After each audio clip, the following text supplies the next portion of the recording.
अब हम लोग देखते हैं क्वेश्चन नंबर 17। ठीक है, क्वेश्चन नंबर 17 में देखिए क्या कह रहा है, mass of one atom of the element A is. वापस फिर से वही तरीका है कि एक एटम का मास दे रखा किसी एलिमेंट का, कहता how many atoms are contain in 1 gram of the element. इसको अब यूनिटरी से बना सकते हैं। आप क्या कर सकते हैं, देखिए अगर आप उस एलिमेंट का इतना ग्राम लेते हैं तब आपको 1 एटम मिलता है।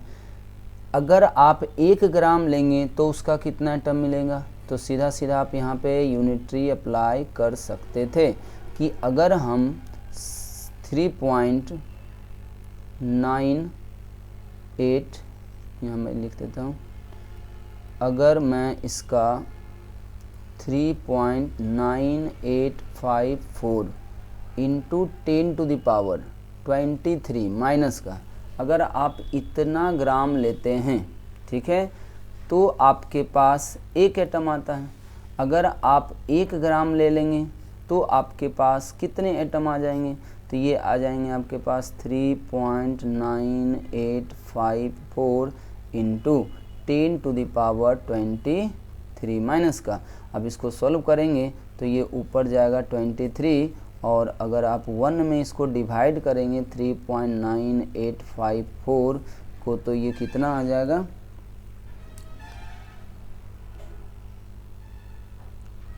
आप 1 में भागा दे सकते हैं 3.9854 से, तो ये आपका आ रहा है 0.25, ठीक है, इंटू 10⁻23। ठीक, अब देखिए मतलब और भी है 0.2509 है, तो मेरे अनुसार ये आंसर आपका आ रहा है। ठीक है, देख लीजिए, नहीं यहाँ पे 23 ही दे रखा है, जबकि आप इधर अगर कीजिएगा 2 पॉइंट में ले जाइएगा तो आपका ये पावर चेंज हो जाए। इसका मतलब इसका आंसर क्या जाएगा, नन ऑफ दीज। एक तो आप ऐसे बना सकते थे, ठीक है, यूनिटरी मेथड है, बहुत ही आसानी से आपको आ जाएगा। दूसरा कोई इसी सवाल को ऐसे कर सकता था, क्या करेगा वो कि अब बेसिक कंसेप्ट से जाएंगे कि आपको निकालना था एटम, तो आप कहेंगे क्या कि हम पहले निकाल लेंगे मोल। तो मोल निकालने के लिए आपको क्या चाहिए, मास चाहिए होगा, ठीक है, मोल निकालने के लिए आपको क्या चाहिएगा, मास चाहिए होगा। ग्राम में चाहिए होगा तो पूछा है 1 ग्राम के अंदर कितना होगा। और नीचे आप क्या करते, नीचे आप करते एटॉमिक मास। एटॉमिक मास फिर वापस दिया नहीं है, जब नहीं दिया है तो 1 एटम का तो मास आपको दिया है, तो वापस आप फिर से अब क्या कर सकते हैं, 3.9854 में मल्टीप्लाई करते एवोगाड्रोस नंबर से 0.6022। ठीक है, तो अगर आप इतना करते हैं तो आपको आ जाएगा ये मोल, आपके पास ये क्या आ जाएगा, मोल आ जाएगा। फिर आप मोल से नंबर ऑफ एटम निकालते हैं, फिर आप मोल से नंबर ऑफ एटम निकालते हैं, तो आपको पता है कि नंबर ऑफ एटम के लिए आप क्या करते हैं, जो मोल आता है, ठीक है, मोल में आप गुना कर देते हैं वापस फिर से एवोगाड्रोस नंबर से।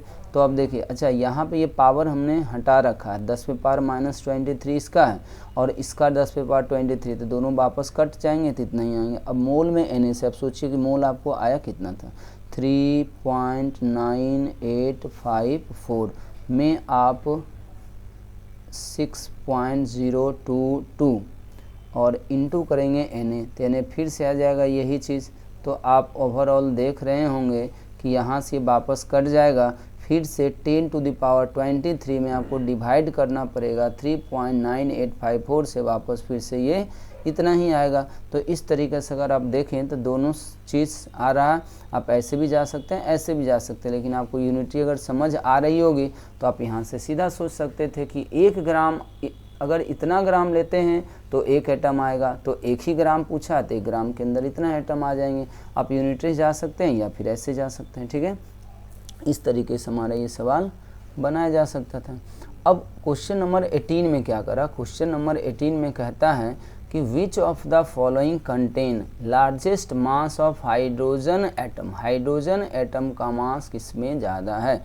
अब देखिए यहाँ पे 5 मोल दिया हुआ इस पूरे कंपाउंड का, तो आपको एक तरीका पता होना चाहिए कि अगर हमें किसी कंपाउंड का मोल पता होता है तो उसके अंदर जितने भी एलिमेंट हैं उनका मोल निकालना बहुत आसान है।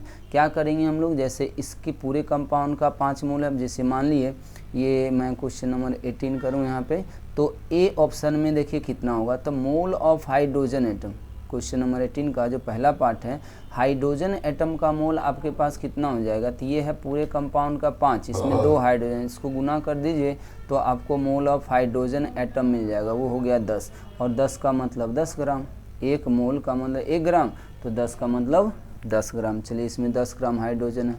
अगर आप ऑप्शन बी में देखते हैं, बी में कहता है कि इस पूरे कंपाउंड का 1.1 मोल है।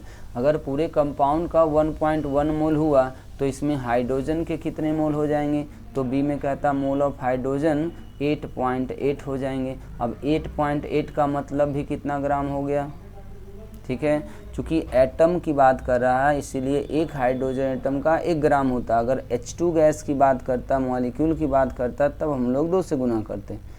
तीसरा में आ जाइए, तीसरा में करा पूरे कंपाउंड का 1.5 मोल है। जब पूरे कंपाउंड का 1.5 मोल है, इसमें 8 हाइड्रोजन एटम है, तो इन दोनों को क्या करना होगा, गुना करना होगा। तो मोल ऑफ हाइड्रोजन जो आपके पास निकल के आएगा वो आ जाएगा 1.5 × 8।